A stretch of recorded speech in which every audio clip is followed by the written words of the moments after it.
Mga kababayan ka-Pokemon, welcome po kayo sa Jestra Trading. Mission Impossible po tayo dito ngayon. At sana ay mag-like po kayo, comment, or mag-subscribe po kayo sa ating maliit na channel.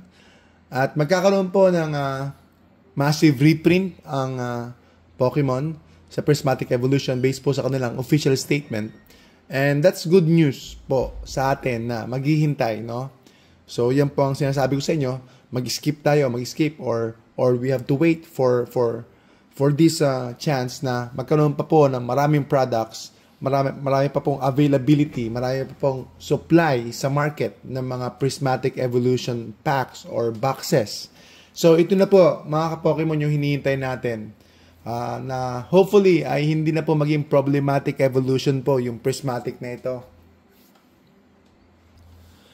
Releasing by tomorrow na po ang Prismatic Evolution, January 17. Ayan po, hindi ko naman po alam sa Pilipinas, siguro more or less ganun din po by tomorrow. So mauuna po tayo sa abroad, sa Amerika, by more or less 12 hours. So tingnan po natin. Pero usually, no, napansin ko parang naghihintay pa ho talaga sila ng lunch time, parang ganon, bago po maging official po na mai-release po yung mga products. I don't know, pero doon po sa pinupuntahan ko, ganun po sila, mga ka-Pokemon. So, abangan po natin, at kung talagang overpriced po, sabi ko nga sa inyo, maghintay na lang po tayo, magpalipas po tayo ng 1 buwan, 2 buwan kung kinakailangan. Pero ngayon, naglalaro na po sa 9,000, 10,000 po, yung mga regular ETBs. Kaya kung may makuha kayo siguro 7,000 ay okay na rin po. Pero doon po sa massive reprint po na announcement ng Pokemon, that's good news. Hopefully ay mag-taper down yung mga issues, no, yung mga hype na yan, yung mga FOMO na yan. At magkaroon ng less desire yung mga scalpers na ubusin po yung mga products or i-hold yung mga products or bilhin po yung mga products tapos i-resell po nila sa much higher price kung readily available po yung products. Hopefully maghintay lang po tayo. Huwag po tayo magmadali, mga ka-Pokemon. Okay, ano po yung hot take po natin, mga ka-Pokemon? Play safe po kayo. Bumili po kayo ng limited lang na gusto ninyo ng mga products ng Prismatic Evolution pag available po siya, especially po sa MSRP. Kung close to MSRP, it's not bad. Pero dahil nasa Pilipinas po tayo, let's say nasa dulo po tayo ng mga consumers ng product release, no? Nasa dulo po tayo ng flow ng mga products. Then it's okay to skip kung kinakailangan, kung overpriced na po. At hindi natin masyado mararamdaman yung mga pagbabago ng price pababa, no? Yan po ang analysis ko kasi nasa Pilipinas po tayo. At syempre mayroong mga resellers na nandyan, tapos may mga importers na nandyan. So kailangan ng talaga nila magbabayad po sila ng fees. So undeniable na merong extra charges po sila. So talagang magkakaroon po tayo ng premium. Hindi naman totally bababa. So sa tingin ko, close to MSRP is good enough para po sa atin. Kasi we are down and low po tayo doon sa funnel po ng mga consumers. Dahil andito po tayo sa dulo ng mga lupain. Ang ibig ko sabihin, mauuna muna sila bago tayo. So, nasa dulo na po tayo. Kaya, meron na pong premium yung mga prices na bibiliin po natin. Pero hopeful pa rin po tayo, mga ka-Pokemon, na bumaba pa rin yung mga products na ito. At, yan, sana maging close to MSRP po para sa atin. O kahit na MSRP na lang po. Ayan, at yung mga big stores dito po sa Pilipinas ay magkaroon po sila ng availability ng mga products. Tuloy-tuloy pa yan. At hindi ko alam, no, kung mag-grow pa sa Pilipinas yung hype at yung popularity po ng Pokemon, especially po na marirelease na po yung Prismatic Evolution. mag-grow pa ulit yung mga consumers, yung mga bagong papasok sa hobby na madidiscover po nila itong prismatic evolution na ito, magsisimula pa lang po. Sa tingin ko, kaya nga biglang dumadami yung mga consumers, yung mga interested po sa Pokemon dahil po sa chase mga ka-Pokemon. Dahil po sa popularity, no? Nagiging lalong popular pa dito sa Pilipinas. At medyo, in a way, parang delayed po tayo sa reaction, sa response po, compared po sa Western countries. So, magiging popular pa po ito. Pag lumabas na, lalo pang magiging popular. So, the products might be not that available. So, marami pong competition sa products. Magkakaroon po ng maraming competition sa products. Especially if the supply is not going to be enough. And narinig ko po sa mga YouTubers sa US, talagang bibilhin po nila yung marami. So, siguro, hindi pa pumapasok, for sure, no? Hindi pa po pumapasok ang mga investors. Hindi pa po pumapasok ang mga investors. Kasi, paano po sila papasok if the price of the product is double, triple, di ba? So, sa tingin ko, hindi pa po talaga sila kakapasok. Dito pa lang sila papasok sa massive reprint na to. Sa tingin ko, dito po sila papasok ng husto. Sa massive reprint na to, kung magbibelow MSRP, close to MSRP, or kung magiging attractive po yung price point, yung entry point po ng mga investors po, yung mga malalaking investors po, especially po sa abroad. Hindi ko po alam sa Pilipinas, so maybe sa Pilipinas marami rin, so hindi ko po alam. Ang tinutukoy ko rito mga ka-Pokemon, rising popularity pa rin po dito sa Pilipinas. At kung magiging available po ito in a good price point, then lalo pa siya mag-rise in popularity. Especially po, pag na-discover natin na mahirap po yung pull rates, mahirap po ng pull rates ang problematic evolution na ito or prismatic evolution, and then the chase is there. Halimbawa kung yung Umbreon SIR ay maging 30,000, 40,000, 50,000, hindi ko alam, hindi natin alam. So, kung magiging high value cards po to, tapos nakita ko po sa YouTube din yung God Pack, no? God Pack, sobrang iba ang dating, no? Andoon po yung Master Ball Umbreon, tapos lahat ng evolution cards na SIR andoon po. Tapos syempre si Umbreon yung pinaka-chase na inaasahan po ng marami sa set na ito. So the chase is there, mga ka-Pokemon, especially po kung sobrang hirap. And I understand the cost. I understand, mga ka-Pokemon, kasi kapag mahirap pong makuha, then parang nanggigigil po tayo, nanggagaliiti po tayo. So the hope is there. As long as may hope tayo mapull yung God Pack na yon or si Umbreon na yon. So, gaano kahirap, lalong nagpupursue tayo, no? So, parang na-challenge po tayo, mga ka-Pokemon. So, may mga ganung feelings po, generally speaking. Kaya nga po, sobrang popular ng Evolving Sky. So let's see, no? At the end of the day, mga ka-Pokemon, lahat ng sinasabi ko is just my opinion. It is just my opinion, mga ka-Pokemon. So, I could be wrong 100%. And then, speculation lang po ito. Nobody knows the future.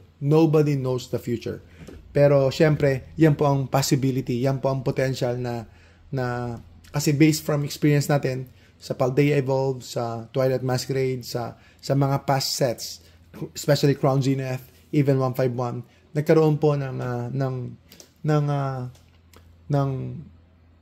little dispensing, few dispensing of reprints. No? May mga reprints po sila, but they were not announced. May mga reprints po sila, but they were not really announced, no? Na magkakaroon ng massive reprint. Unlike this announcement by Pokemon, I think siguro parang last night, na magkakaroon sila ng massive reprint po.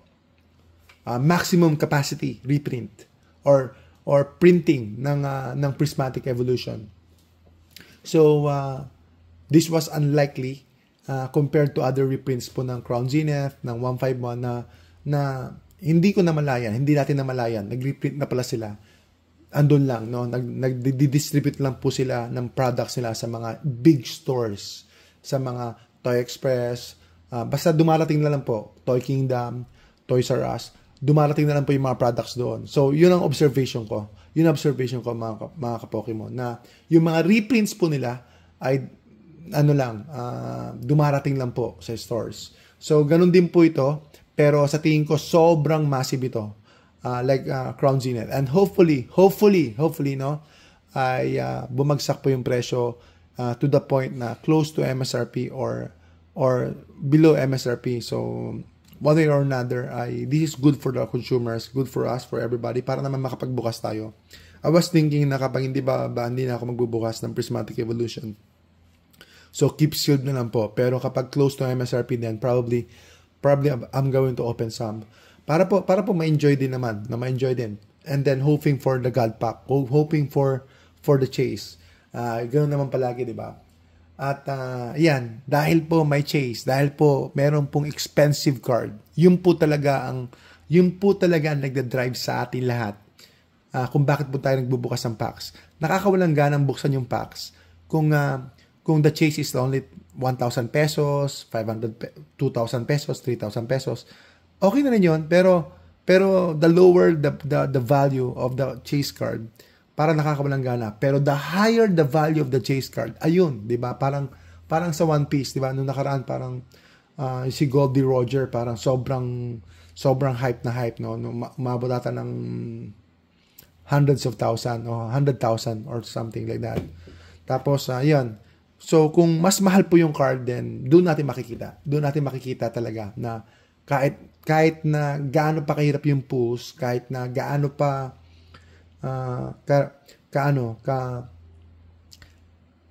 ka-rare yung chase, no, na yung proportion nito, yung ratio nito, sobrang hirap ng pull. Alam niyo na po yung mga Pilipino, alam niyo na po yung mga kababayan natin, tayo mismo mga consumers, mayroong gambling side. So yung chance, yung hope na ma-pull po natin yung mga evolution cards, yung SIR, it's a good thing. Pero syempre, mangyayari lang po ito kung there's enough supply para po talaga mabili. So doon po talaga yung functionality nito, no? Yung purpose po ng Pokemon Company, in the sense na gusto nilang i-grab yung chance na mabentahan po nila lahat. Yung makarating po sa consumers itong products po nilang Prismatic Evolution. Gusto nila makarating po lahat. Kasi kung hindi naman makakarating to sa lahat, then anong purpose ng hype? Anong purpose ng popularity, di ba? Anong purpose ng demand kung wala naman pong supply? So, I think they are going to try their best to meet the demand para ma-maximize po nila yung kanilang gain, yung kanilang advantageous position dito sa product na ito, dito sa set na to. So we don't know what's going to happen kung mas short printed pa yung ibang mga set, or hindi na mo i-hold nila ibang set, or kung paano nila i-maximize po yung scheduling nila, no, para po sa Prismatic Evolution, mga ka-Pokemon. Hopeful lang ako na sana bumagsak po yung presyo ng Prismatic Evolution, pero medyo may konti akong doubt na hindi po talaga sobrang babagsak, hindi po talaga sobrang bababa. Kaya kung makukuha niyo po siya ng MSRP price, then i-grab niyo na po kaagad. Kung maging available po siya sa mga big stores dito po sa Pilipinas, i-grab niyo na po kaagad, kasi talagang it's a chance, no? It's a chance na meron tayo. And then kung bumaba man ito, sobra talagang ganda ng cards, no? Dapat babalik tayo sa basic. Gaano ka-popular yung set? Ano po yung mga products ng set? Ano po yung mga cards? Ano po yung art design? Ano po yung mga items nito? Ano ba ito? So Umbreon, syempre pinakamahal na yan na card sa base po sa modern, at saka talagang popular din po talaga yung Evolution. So sila po talaga ang nagre-require ng premium prices dito po sa hobby na ito. aside from Pikachu, aside from Charizard, ito talaga, Eevee Evolution. Ano pa po? Dapat i-consider natin yon. So, how strong is the set? So, no matter what happens, I think, no? I think, yung potential ng set na ito, it's not going to diminish, it's not going to be gone. Andun pa rin yung potential niya. So, ang mangyayari lang ay more supply. More supply for us to open, more supply for us to buy. And then, ang dami pong tao na mayroong deep pockets and they can buy a lot. Especially abroad po. Sa abroad po, susunod ang Pilipinas. Okay? Sabi ko nga po, mauuna lang talaga sa abroad kasi andun naman talaga yung supply. Especially sa US, sa West. Tapos, susunod po tayo sa Pilipinas, mga ka-Pokemon. At, syempre, mayroong influence talaga sa atin ng West. No? Lagi natin titignan ng US sa atin dito po sa Pilipinas.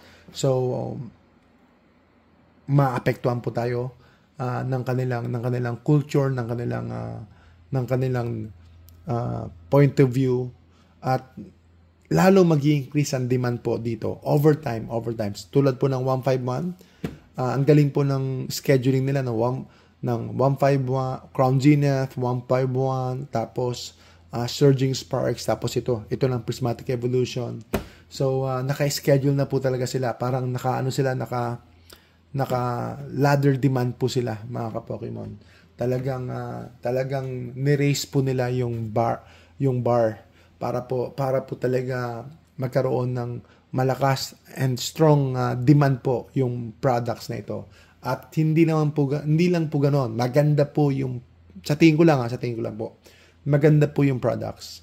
Maganda po yung mga products na naka-schedule po. May sticker sila, mayroon silang mystery or surprise box. Meron silang PCETB na ayan, sobrang limited, and then wala pa hong investor doon. Paano po magkakaroon ng investor po yung PC, mga ka-Pokemon? Meron pong limit na 4 or 2. Tapos yan po, talagang kinontrol po nila yung amount po or yung number of products po within the household or within households, mga ka-Pokemon. So, yan po, no? Hindi po sa tingin ko nakakapasok totally yung mga investors. Dahil nga hindi po enough yung supply. So, ngayon pa lang po papasok. And then, syempre, laging hinahanap ng mga tao yung the next Evolving Skies 2.0. Lagi po lang sinasabi, is it Surging Sparks? Is it Prismatic Evolution? So, yun po lagi yung point of view nila. So hinahanap po nila yung next best set after Evolving Skies.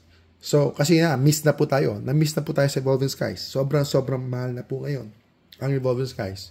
So, they're gonna find the next best thing na talaga hindi lang the next best thing, the best thing na po. The best set na po. So, I think ulit, itong itong Prismatic Evolution na to, ito po ang best set na. The best set na, mga ka-Pokemon. The best set na po. We will look 3 years, 5 years from now, it is going to be the best set. When you compare to Evolving Skies, price-wise, no, kahit double MSRP pa to, kahit triple MSRP pa to, compare mo naman sa Evolving Skies, ang layo na po ng pinuntahan. Mga ka-Pokemon. Ang layo na po. Nung nakaraan, ang Evolving Skies, nasa $600. Siguro parang, I'm not sure, parang early last year pa lang yon. Hindi pa ganun kamahal yung Evolving Skies. Early last year. Pero, after 1 year, imagine that. After 1 year, mga ka-Pokemon, nagbago kagad, di ba? Hindi ko na po alam kung magkano na po ngayon ng Evolving Skies. At least $1,100 na po or $1,200 na po ang Evolving Skies. So, imagine nyo itong Prismatic Evolution. Imagine nyo po ito. So, ayan, maging aware po tayo na possible po na talagang bumagsak po ang presyo at mag-lower po ng price yung mga scalpers o yung mga resellers. Pero hindi na masyado maglo-lower. Pero i-plan po natin, i-budget po natin kung kailan po tayo papasok, kung ano po ang entry point natin. Pero at the end of the day, mga ka-Pokemon, ulitin ko po ito, disclaimer natin, papel lang po ito. And then, speculation lang po ito. I don't know the future. Wala po ko alam. Opinion ko po ito. Opinion ko lang po ito based lang po sa naiintindihan ko at sa mga available information po na pinakikinggan ko rin, binabasa ko rin, and then personal experience. Personal experience po, mga ka-Pokemon. As a reseller po, as a seller po dito po sa Pilipinas. Kaya, don't get me wrong, don't quote me, ano ko lang to, hula-hula ko lang po ito. Hula-hula ko lang po ito, and I'm sharing my thoughts and opinion. Still, no, bibili po ako ng Prismatic Evolution. Pero baka hindi din po ako masyado magbebenta. So, it all depends with the supply. It all depends with the supply. Yan po ang nasa isip ko ngayon. Hindi ako masyado makapagbebenta kasi wala pa ako masyadong Prismatic Evolution. Wala pa akong talagang hinahawakan Prismatic Evolution. At kung meron man akong hawakan, sa ngayon ay kokonti pa lang po yung nasisecure ko. So, iilang piraso pa lang yung nasisecure kong Prismatic Evolution. So, wala po akong cases of Prismatic Evolution. So, hindi po ako makapagbebenta at mahirap po magbenta unless po talaga na meron po akong cases na hinahawakan po ng Prismatic Evolution products. So, sa ngayon, ay wait and see lang po ako, and I can skip the set pero not totally skip it. Meron akong siguro mag-iwan ako ng paisa-isa lang kung ano lang yung kaya ko, pero as much as possible ay kung bumaba po yung presyo niya, wag naman 2 times, no. Kung bumaba yung presyo niya, then i-grab ko po yung opportunity. Lalo na po kung magkakaroon po ng massive reprint, and that's good news. That's good news for us.